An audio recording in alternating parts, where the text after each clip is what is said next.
大家好，歡迎嚟到窩廉 Magazine。今日2025年嘅8月5號啊，呢條係第二條片嚟嘅。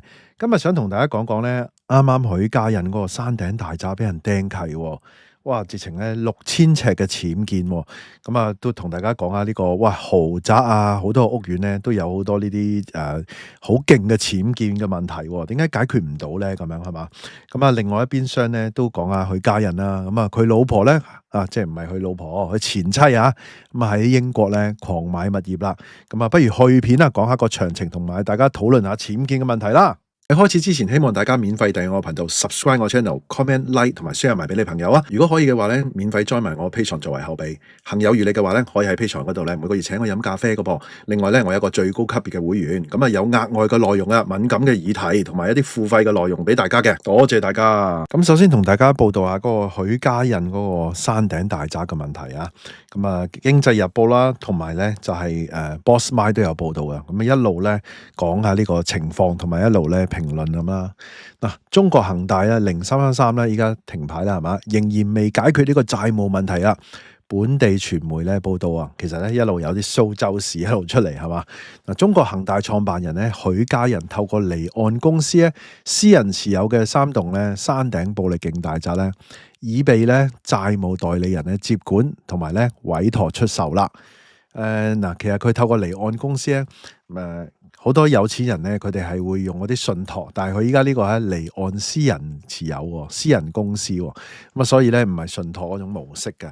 咁啊，有機會咧，我都咧諗緊咧，即係做一啲專輯啦，即係同大家講下咧，喂啲有錢人咧係咪喂破產啊，一個二個崩堤，係咪真係咧大家想象之中咧咁凄涼咧？咁啊當然有啲有啲唔係啦，咁啊可能睇下有冇機會請到啲即係相關專業啲嘅人士去講啦。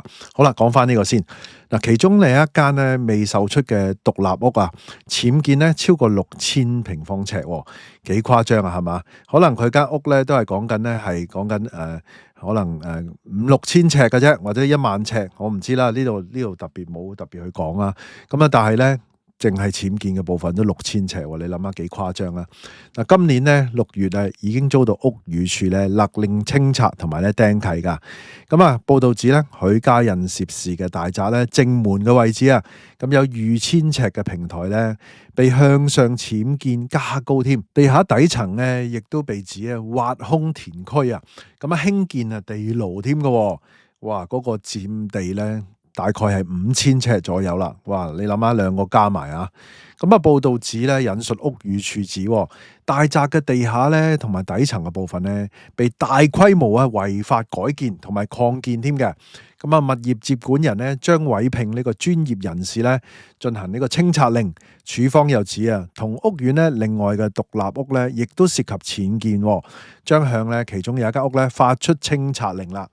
我想話咧，如果唔係許家印出事咧，佢咧就一路住啊，一路用緊呢間屋咧，基本上咧，我諗咧佢用多10年20年咧都冇人知啊！住30年50年都分分鐘冇人知啊！除非咧嗱呢排咧又黑雨又暴雨又成啦，除非出事嘅啫。如果唔係咧，哇幾難發現得到啊！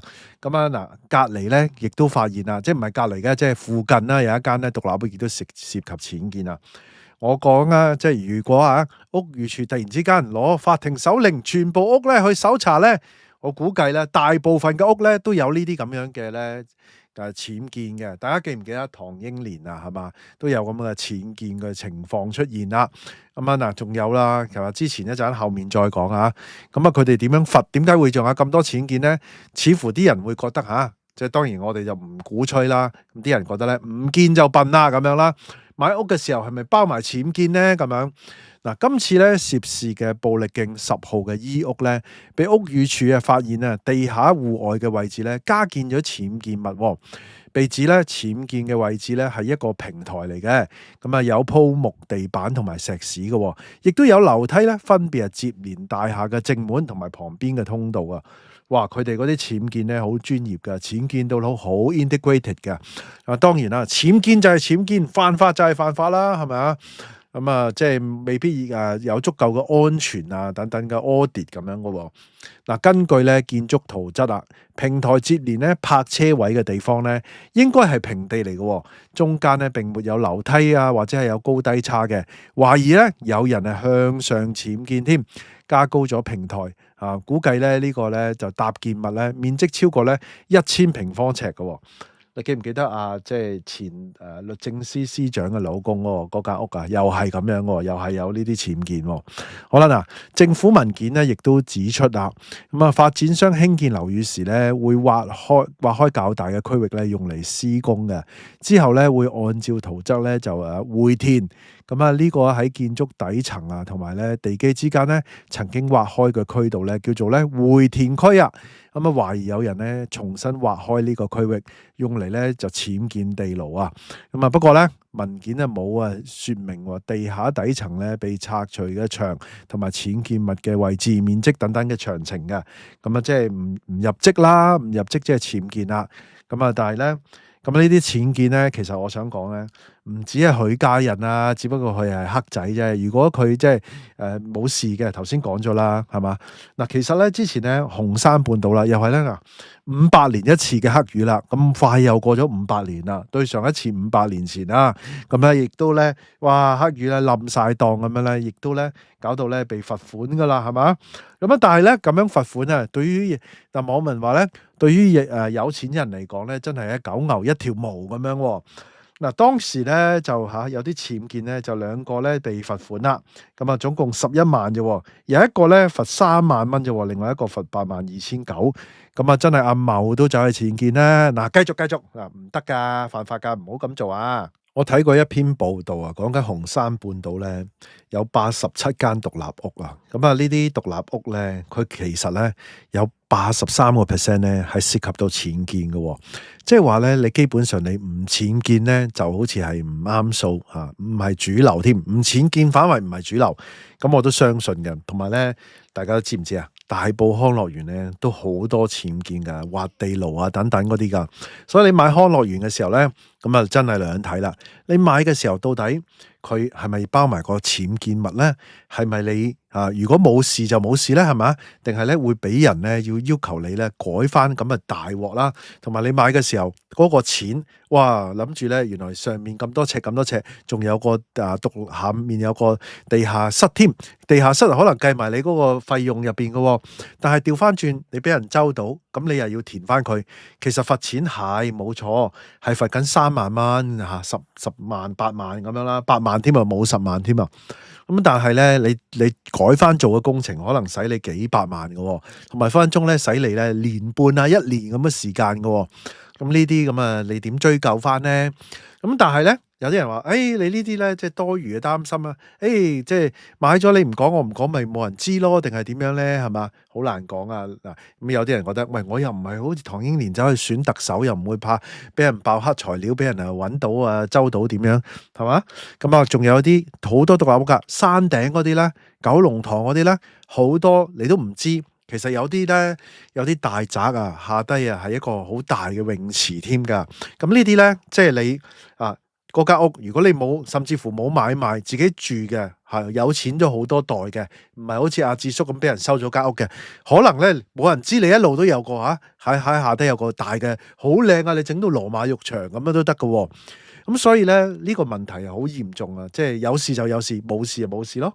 根本上係變成咗你買呢啲大宅嘅一個部分添，一個不成文嘅規矩。但係都係嗰句，犯法啊，就係犯法啊！唔好以身試法啦。好啦，講開又講啦，講開恒大許家印啦，佢用離岸公司咧都救唔翻啊，因為咧佢本身係大陸嘅有錢佬啊嘛，中國有制度優勢啊，你走唔甩噶，根本上係冇辦法走得甩啦。話知你離岸定乜岸啦，係嘛？喺香港唔知啊，李嘉誠賣碼頭都會有唔同嘅喎，唔可以在商言商啦。有啲人點樣做咧？林林總總啦，嗱。佢前妻啦，當然咧，我哋咧好天真嘅啫嘛，我哋信佢真係咧離婚啊，或者係感情嘅有問題啊，或者係夫妻本是同林鳥，各自離散啦。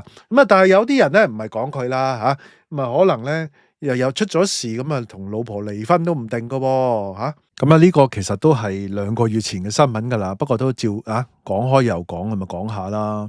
咁啊嗱，彭博咧個報道講去到變咗國際新聞添，真係咁高調地咁樣即係知道前妻嗱，中國恒大咧個債務違約咧就9個月後咧。中國恒大嘅董事局主席許家印嘅前妻啦，丁玉梅咧就斥資5000萬鎊，咁啊大概5.3億港元咧喺倫敦咧，狂買嗰啲豪華公寓啦。咁啊報道引述咧1月份嘅法庭文件顯示咧，丁玉梅咧喺高端嘅住宅區泰晤士城擁有33套公寓啊，哇幾鬼多啊！但係文件咧未提及咧購買嘅時間。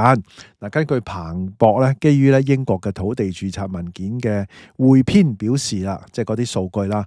咁啊呢啲咧價值咧4980萬英鎊嘅房產咧喺2022年9月買噶，話依家升咗唔少喎。我想話2022年到依家係升咗噶，雖然2022都係一個高位嚟嘅，咁啊即係回落少少，但係咧都係升咗噶。嗱，時間咧正係咧喺中國有關部門東出呢個許家印作用個人身家去償還債務咧，將近1年之後啦，咁啊制度優勢啦，即係個人身家還公司債務啊。咁啊當然啦咁啊到底公司嗰啲錢有冇去到私人嗰度咧？咁啊我哋唔評論下。嗱，報道稱咧，丁玉梅咧通過咧5間英屬嘅維京群島有限公司咁持有咧有關嘅房產嘅。咁根據英國嘅法律文件咧，佢聘請咗咧仲量行咧作為咧租賃代理，並打理呢啲咁嘅房產嘅。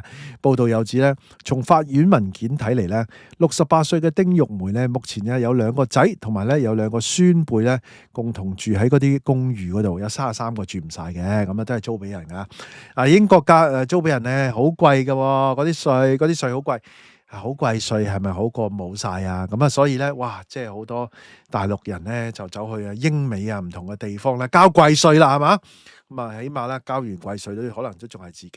咁不過呢個咧我哋就唔評論啦，佢哋係咪真離婚定係唔係離婚定係點樣啦？咁我哋咧真誠相信啦。咁嗱，佢話咧係佢所購置嘅最貴嘅房屋之一嚟嘅，佢哋住嗰啲地方。咁價值咧540萬英鎊嘅咁即係話咧有錢人咧爆煲嚇，咁爆煲債主慘啦，債券持有人慘啦，當然啦，咁許家印咧都要喺度啦，搞啲蘇州市等等啦，都未必走得甩噶，係嘛？咁丁玉梅咧喺全球擁有咧超過3.5億美元嘅資產，其中咧包括咧2020年咧購入一套咧位於倫敦核心地段創紀錄嘅豪宅哇！一買都要買得浮誇啦，果然係前首富嘅前妻2個前以及咧喺溫哥華咁嘅地產啦，咁會導致咧呢啲突顯咧清算人咧，如果要全面掌握許家印同埋其親信持有嘅資產咧，面臨挑戰喺好多個咧司法管轄地區咧實施呢個管制嘅障礙啦。根據咧中國恒大2023年8月公告丁玉梅啦唔再被列為咧許家印嘅配偶啦。